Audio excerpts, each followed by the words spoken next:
Good afternoon, or should I say dobar den. Здравейте from Sofia. This is our daily street view here, as you can see. And you might wonder, why is it all so peaceful, so alive? I'll tell you why. That's because that's how we roll in Bulgaria, where everything is normal. Whether you call it back to normal or not, this is how it is now. With non-essential stores, I mean, who even has the nerve to call a hard worker non-essential, no matter their profession? So I would say all the essential stores, meaning all the stores are open, because that's how modern day economy works. If you pull one string, you pull all the strings simultaneously. And you don't need to be an economist to see that if you close the nut store, that would be nuts. Because what you do is you put the lady working there, who wakes up every day at 7 o'clock, you put her out of business. What you do then is you quite literally take away healthy food from their family, from her kids, from her offspring. What you do then is, if you close the cat store, well, that would be labeled essential because cats need to eat. If you close a natural food store, you'd pull another string and pull another lady down. Or a Russian food store, you would pull another string and tear it down entirely. Because it's not only the store, it's also the suppliers that deliver these foods to the stores. They're out of business, and eventually the whole thing crumbles down. Except when you infuse the system with the government aid, and that can last for a while, especially if you're a wealthy country like mine, the Netherlands. But eventually every river runs dry, and when you pull the plug on that, people eventually see, hey, I have no work, I have no job. Where did my job go? Because the suppliers are out of business, the little stores are gone, and what we're left with are some corporations like the bigger chains and whatever, if we're not very careful. Like the car parts store is gone, everything. So what you see here is that people are basically pulling through because they couldn't do it any longer. Everything is open. We've had, let's say, lockdown last year around this time, from March till whatever, about a month or two. But then the whole economy was on its knees. Now the restaurants were closed, and it's been released in the news that 30% of restaurants will not open again. This is a big disaster because the restaurants employ a lot of people, and Bulgarians, they are particularly fond of eating out, like all of the time.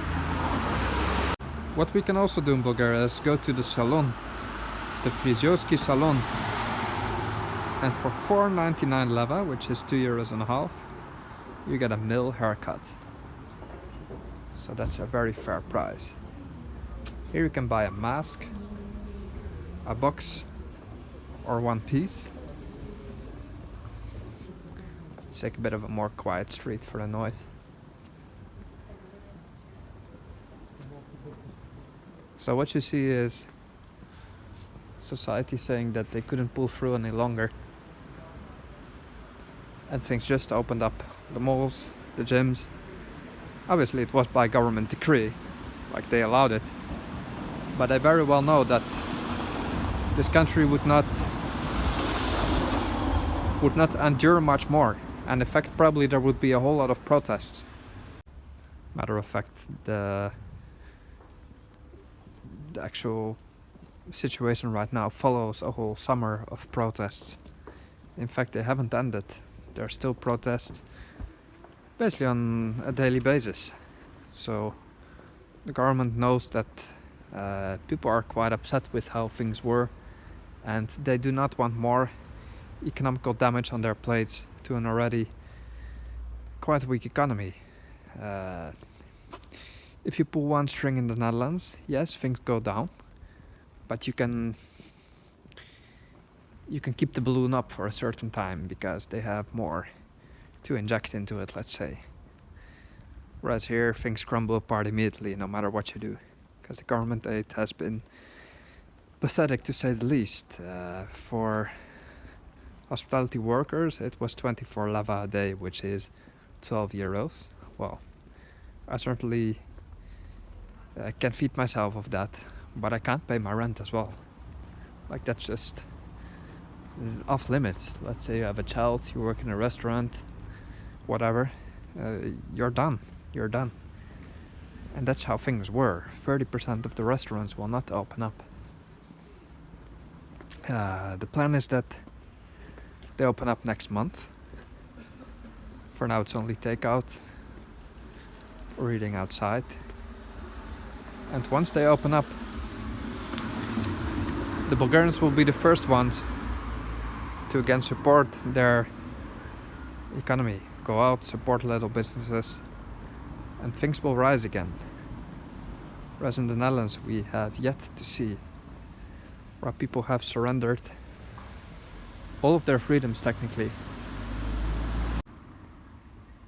Which is where I have to make a little side note as I show you this beautiful old house, Rosalka number 12.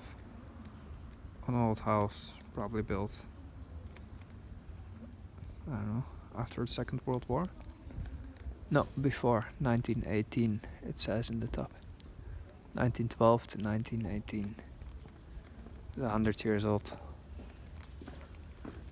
What I was saying is Bulgarians smell a rat when it's far away. Dutch people don't, because they've been spoon-fed wealth, or at least comfort. That's the better word. Spoon-fed comfort all of their life.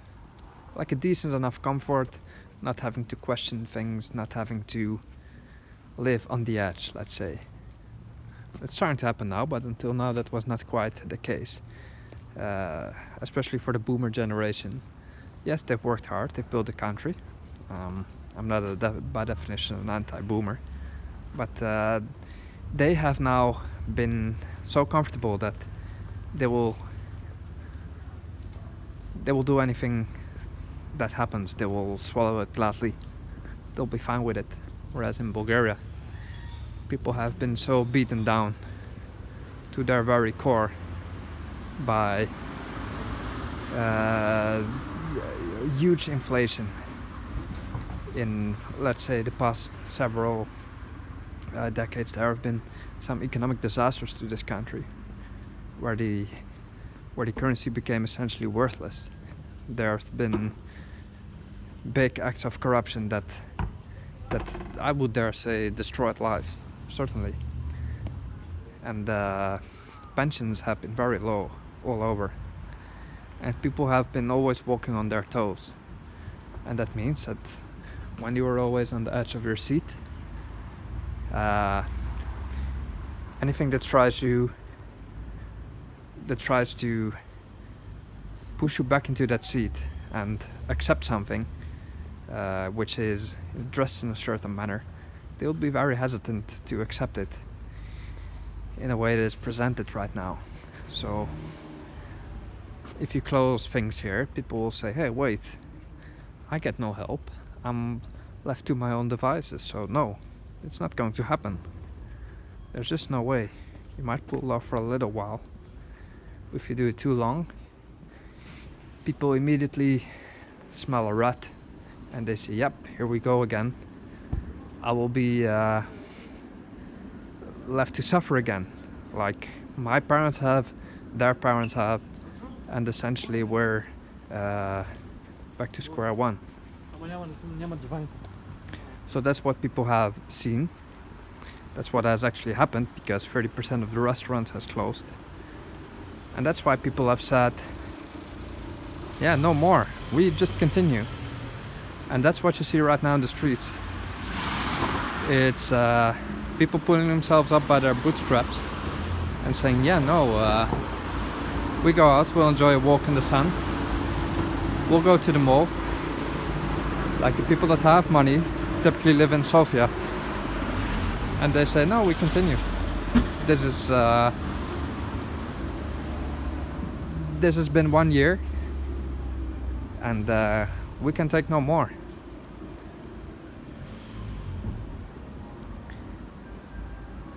Because things did kind of crumble apart.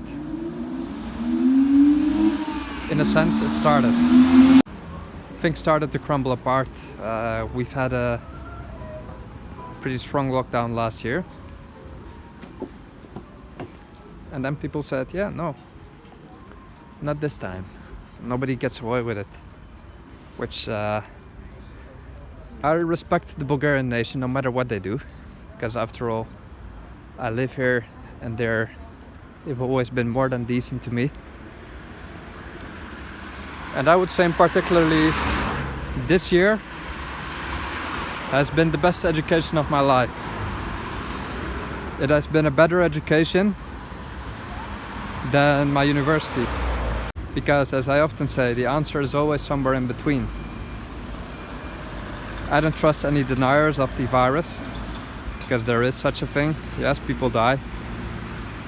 But on the other hand, let's find a middle way and not go overboard. And at least save what we have built up, and not to, let's say, throw the baby out with the bathwater, because we'll be back to 1989 levels of poverty here if we do that. Or even a bit later when it was even poorer. And will be a huge disaster. So I'm on board with the people who say, let's continue. Let's protect the weak at all costs, certainly. But that doesn't mean the whole ship needs to go down. Like the people who can should continue life immediately and without limits. Business needs to thrive. Social life needs to thrive, because depression, isolation, loneliness is on the lure. That means that people will be less likely to breed children on their own right now, especially in the west of Europe, in the US. You might even see, it wouldn't surprise me, a certain, I don't know, a lack of new people being born, because it's not a certain time to raise a family right now. And that comes to people who have been saddled up with study loans, with huge steps back already before they even commence our life. And then you get this. And that means that I certainly I want people to be born, especially in Bulgaria, which suffered huge depopulation. And that's why we need these places to be open, as they are right now. As they are right now. Because everything is one big playbook. If you tear out one page, you tear the whole cover apart as well of this book. That's how the economy was designed. And then once you design such an economy, you need to also keep in mind that its very weakness is that it's so interconnected.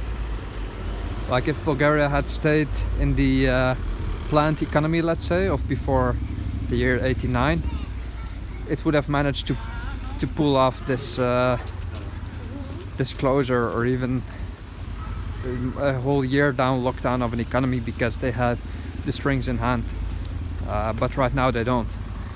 It is the individual that has the string in hand, and that especially in Bulgaria needs to carry his own weight.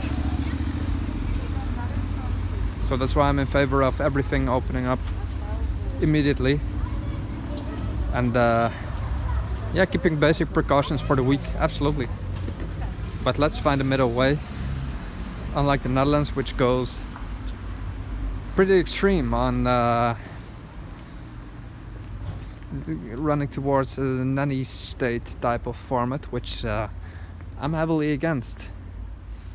I will bear my own responsibility also if things go wrong, and that's what I particularly like about Bulgaria, that you are left free, but as Jocko Willink says, one of a sort of podcast guy I listen to, he's quite an inspiring figure. He says discipline equals freedom. Like, you need the discipline to design your own life, do that very well, and then in return you get the freedom to enjoy the fruits of your labor. But if the discipline is taken out and covered for you by your government, like in the Netherlands right now, where you don't need to think for yourself, you just follow certain dictates, what happens then is you also hand over your freedom, because discipline equals freedom. If you take away one, you also lose the other. And I have seen in the past year that the Bulgarians have a discipline to get through this. They have not gone overboard in any direction, and they have taken the middle way, and that is my whole personal philosophy. I have found that in this country,